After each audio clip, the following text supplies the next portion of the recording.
Non mollano un solo istante, di notte al fresco, di giorno sotto un sole cocente con una temperatura di oltre 35 gradi. Da 6 giorni è così, è la condizione in cui vivono i lavoratori della Italcementi di Porto Empedocle, che stanno portando avanti una protesta ad oltranza contro la decisione dell'azienda bergamasca di chiudere lo stabilimento che da 45 anni dà lavoro tra diretto ed indotto a più di 300 persone. E stamane alcuni operai si sono incatenati davanti ai cancelli di Contrada Vincenzella dello stabilimento, la cui chiusura a settembre è stata confermata dal gruppo Pesenti.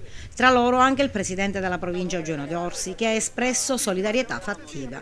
Se una giunta nella quale si inviteranno tutti i presidenti della provincia della Sicilia non dovesse sortire gli effetti che noi ci auspichiamo, e cioè quella di far uscire la notizia, e in questa situazione voi giornalisti ci potete dare una grande mano d'aiuto, perché fino a quando il problema rimane circoscritto alla provincia di Agrigento gli altri se ne fregheranno. Se non arriva il problema degli risarcimenti sul tavolo di Monti, sul tavolo del presidente Lombardo, abbiamo voglia di protestare e di lamentarci. Arriva la nota da parte di Italcementi dove dice che la situazione, la paventata chiusura, era già stata prospettata e se n'era anche discusso con i sindacati.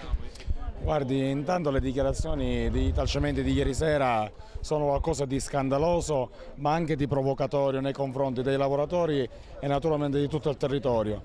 Loro dal sito di Porto Empedocle, dal territorio di Porto Empedocle, dal territorio di Agrigento, dal territorio provinciale, hanno avuto da 50 anni a questa parte tutte le cortesie, tutti i sensi di appartenenza che il territorio ha avuto nei loro confronti e che oggi Italcementi non ha nei confronti né del territorio ma soprattutto nei confronti dei propri lavoratori. Al governo nazionale dobbiamo far capire una cosa. Questa è Porto Empedocle, in terra di Agrigento e di Sicilia.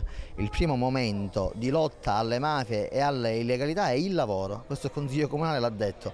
Mandare a casa 100 lavoratori, oltre l'indotto arriviamo a 300, significa fare disperare 300 famiglie che non hanno di come mangiare.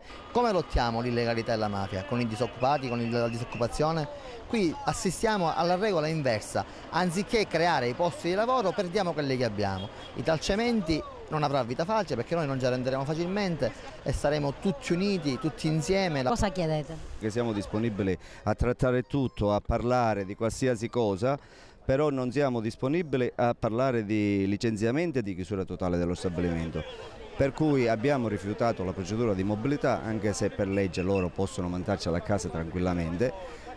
Però gli abbiamo detto noi siamo disponibili a parlare di tutto tranne che di chiusura e di licenziamenti. Questo è quello che noi abbiamo chiesto, dice vabbè allora ci rivediamo in altre sedi e quindi ora siamo in attesa di avere un tavolo ministeriale che forse è l'unico che ci potrebbe dare delle risposte.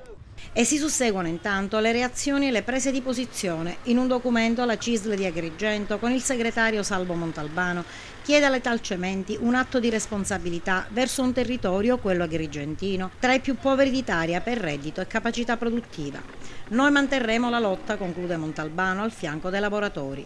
Solidarietà anche dal circolo PD di Porto Empedocle, che sollecita la convocazione urgente di un tavolo di concertazione e di un incontro tra i ministri dello sviluppo economico e del lavoro, il presidente della regione ed i vertici aziendali nazionali della Italcementi.